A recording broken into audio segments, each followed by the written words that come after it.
नमस्कार विद्यार्थी मित्रांनो, 3 जानेवारी क्रांतिज्योती सावित्रीबाई फुले यांची जयंती आपण बालिका दिन म्हणून साजरा करतो. त्यानिमित्तानं विद्यार्थी मित्रांसाठी मी लिहिलेलं हे भाषण इथं मी सादर करीत आहे. मी आज अशा क्रांती देवतेचं वर्णन करणार आहे की जी नेतृत्व होती घराच्या तुरुंगात डांबलेल्या स्त्रीत्वाची, की जी नेतृत्व होती त्या स्त्रीचं, की ज्या स्त्रीचं अस्तित्व जाळलं जात होतं चुलीतल्या सरपणाबरोबर, जिला जगायचं होतं पण जळायचं नव्हतं नवऱ्याच्या चितेवर. सती आणि केशवपणाच्या रूढींना तिला जाळायचं होतं, म्हणून जिनं अवघ्या स्त्री धर्माला साक्षर केलं. होय, त्याच सावित्रीचं मी गुण गात आहे की ज्या समाजानं तिच्या अंगावर चिखलफेक केली.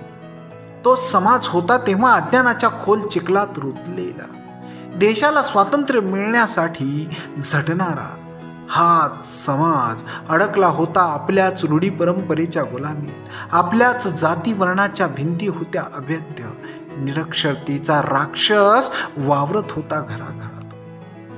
आणि म्हणूनच समाज होता अज्ञानाच्या अंधारात चाचपडत. तेव्हा ज्योतिरावांनी ज्योत पेटवली पुण्यासारख्या शहरात, आणि त्यांनी सावित्रीला दिले शिक्षणाचे धडे, फोडण्यासाठी गुलामीचे खडे, आणि केली सुरुवात.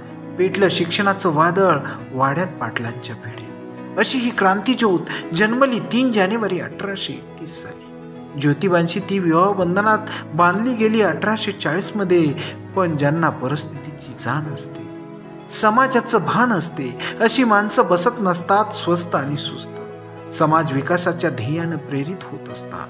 तेव्हा प्रश्न होता दलितांचा, तेव्हा प्रश्न होता स्त्रियांचा, लतांचा, तेव्हा प्रश्न होता बहुजनांच्या लेखणीचा आणि प्रभावी वाणीचा.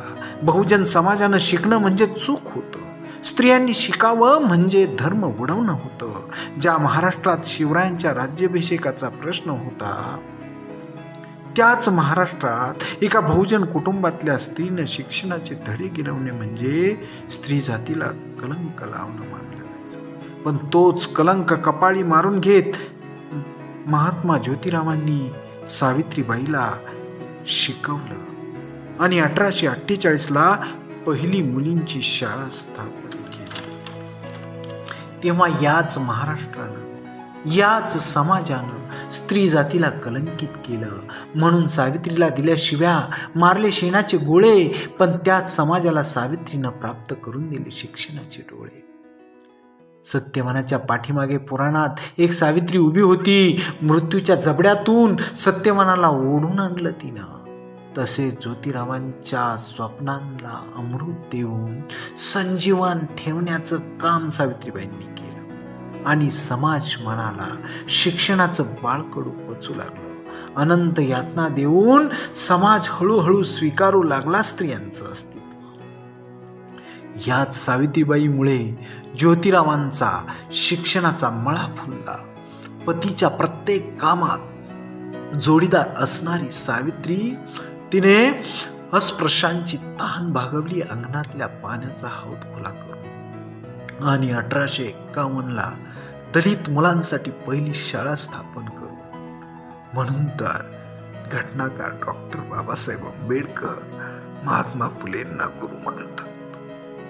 म्हणून म्हणावं वाटतं, आजची स्त्री जी उभी आहे ऊन वादळ वाऱ्यात, आजच्या समाजाला पहाडाप्रमाणे तोंड देत आहे, त्याचं एकच कारण सावित्री, आणि ते म्हणजे फक्त सावित्री.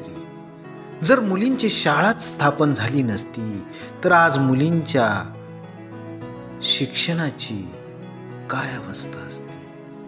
मुली ज्या शिक्षणाची शिखरं पार करू शकल्या ते शक्य झालं असतं का? आज स्त्रीला रस्त्यावरती मोकळा श्वास घेता आला असता का? स्त्री शिकली नसती तर पुरुषांच्या बेलगाम वृत्तीला कोणी लगाम घातला असता? स्त्री जर शिकली नसती तर गर्भपाताला आळा कोणी घातला असता? स्त्रीने प्रतिकार केला नसता तर अजूनही चुलीतला धूर तिच्या डोळ्यातून निघाला नसता. आज आशा, लता, उषा, किरण बेदी, सानिया मिर्झा, सायना नेहवाल, सुनीता विल्यम्स, जया, रेखा, सुषमा, सोनिया, इंदिरा, प्रतिभा, प्रियंका, प्रणिती, मेघा, द्रौपदी मुर्मू कुठं असत्या या सावित्रीच्या लेकी? या सावित्रीच्या लेकी जन्मल्या आणि समाज घडला टप्प्याटप्प्यानं. भारत माता हसली कारण तिच्या अबला मुली सबला झाल्या. ज्या पणत्या होत्या, ज्या पणत्यांमुळे दिवे लागतात, त्याच पणत्यांना आज उत्सवाचं रूप प्राप्त झालं. त्याच पणत्यांना आज उत्सवाचं प्राप्त झालं. ते फक्त सावित्रीबाई फुलेंमुळे. त्यांना आज 193व्या जयंतीनिमित्त कोटी कोटी प्रणाम.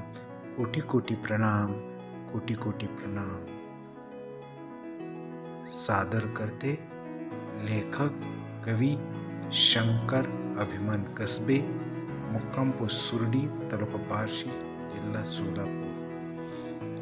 भाषण आवडल्यास चॅनलला नक्की लाईक करा, कमेंट करा, शेअर करा, सबस्क्राईब करा आणि बेल आयकॉन दाबायला विसरू नका. धन्यवाद.